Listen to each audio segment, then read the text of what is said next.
life as a grade 4 student in here in Philippines. Yun nga pala guys, is mag-a-day in my life tayo, kaya samahan nyo ako mag-ayos. Kasi wala lang naman tayong gagawin. Wala kami ngayong klase kasi paunti na rin kami. So, mahirap kaya mag-voice over guys kasi wala kang alam kung ano talaga yung sasabihin mo sa vlog mo.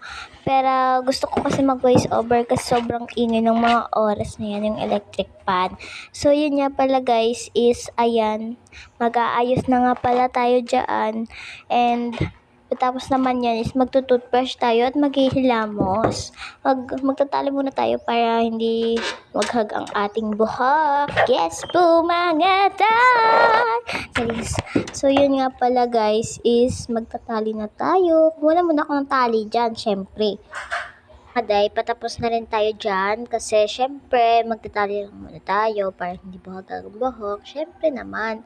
So, ayan, nahuli kasi syempre ako sa upload kasi madaming busy na rin talaga ako kasi syempre guys, busy tayo sa school. So, ngayon din talaga ako nagka-time na mag-vlog. Hindi naman ako masyadong marunong pa sa morning routine na ganyan. So, try ko pag kaya kong mag-morning routine, i-upload ko yun guys sa pag mag-morning routine ako. Itatry ko lang guys pag marunong ako. Bawal kasi yung cellphone sa klase namin kaya hindi ko talaga ako makapag-vlog. So, ayan na, magtututbrush na tayo dyan. Sorry pala.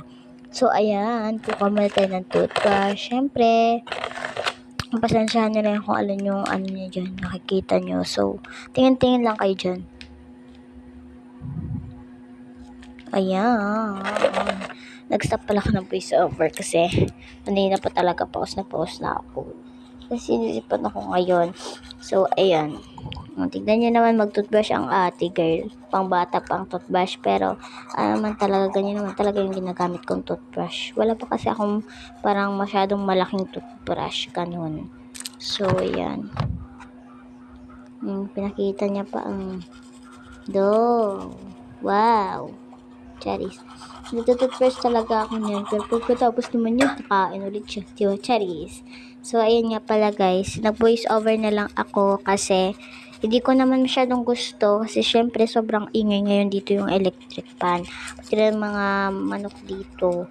Eh, hindi ko talaga kaya. So, yun. Sobrang puro naman kasi vlog natin. Walang voice over. So, ngayon talaga is ito i-upload ko to sa YouTube and sa Facebook. So, panoorin nyo na lang.